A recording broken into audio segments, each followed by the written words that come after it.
You've probably wondered why your intelligence, the very thing that should make your life easier, sometimes feels like the heaviest weight you carry. Why the ability to see more, notice more, and think deeper leaves you not empowered, but isolated. Maybe you've even envied people who seem blissfully unaware, moving through life without the constant hum of questions in their head. They don't seem to wrestle with meaning. They don't lose sleep over contradictions in the world.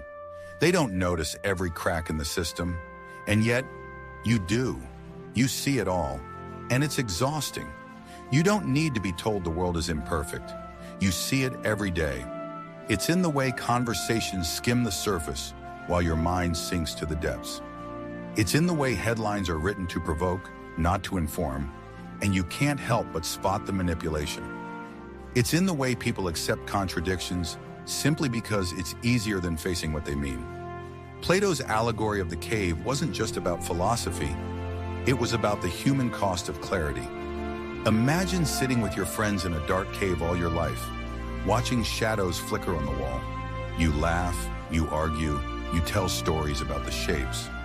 Then one day, you're dragged out into the blinding light, and you see reality for what it is. You realize the shadows were never the truth. You return, desperate to tell the others, but they laugh at you. They call you strange, arrogant, or even dangerous. And slowly you realize you can never fully return to their world. Awareness is the first burden of intelligence. It's not a badge you wear, it's a weight you carry. And the heavier it gets, the more tempting it is to wish you could set it down. Intelligence doesn't just change how you think, it changes how you connect.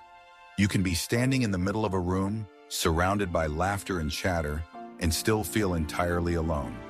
It's not that you think you're above anyone. Arrogance isn't the problem. The problem is dissonance. The conversations that give others joy leave you restless. The rituals that bond others together feel hollow to you.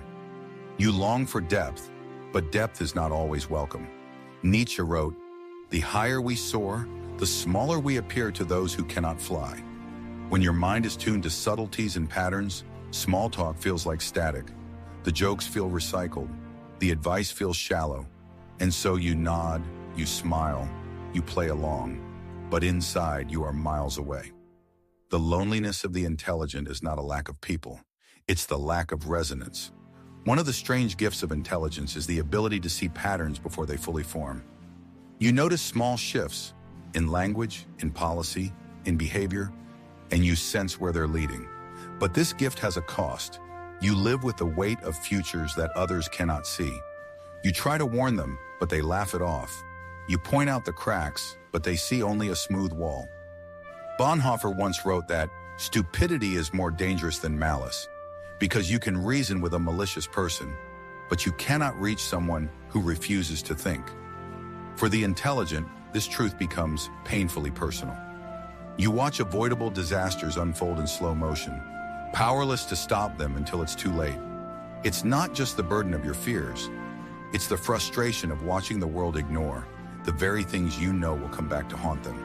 The more you know, the more you understand how much you don't know.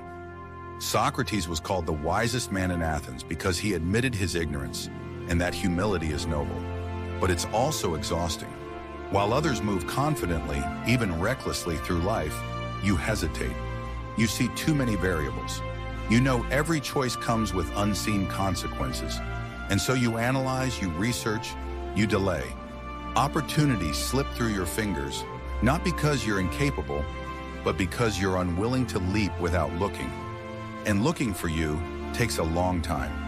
To others, this caution can look like weakness, but deep down, you know it's something else. The refusal to live in the shallow comfort of easy certainty. Intelligence doesn't just sharpen logic, it sharpens empathy. You see from multiple perspectives. You can step into another's mind and understand why they act as they do. This sounds like a gift, and it is. But it also means you carry pain that isn't yours. You can't see suffering and file it away as someone else's problem. Every injustice you hear about lingers in you. The faces of strangers in tragedy stay with you longer than they should. Where others can shield themselves with detachment, you stand exposed. And over time, The constant awareness of the world's cruelty can wear down even the strongest mind. And yet, the very things that make intelligence feel like a curse are what make it matter. Your awareness means you can navigate where others stumble. Your isolation frees you from the herd's worst mistakes. Your foresight, though often ignored, can save those who are willing to listen. Your self-doubt protects you from fanaticism. Your empathy drives you to act when others turn away. The world doesn't just need people who see, it needs people who care enough to act on what they see. And that is the role you were built for, even if it feels heavy. If your intelligence feels like a burden, it's because you were not meant to live half asleep. You were not built for shallow waters.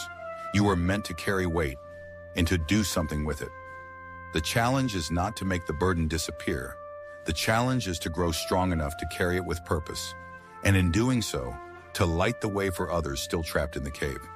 Because here's the uncomfortable truth. If you do nothing with what you see, you've wasted the very thing that makes you different. Your mind is not just for you, it's for the world around you. So here's my challenge. Stop wishing your intelligence away. Instead, shape it into something that makes a difference. Think deeply, speak carefully, act courageously.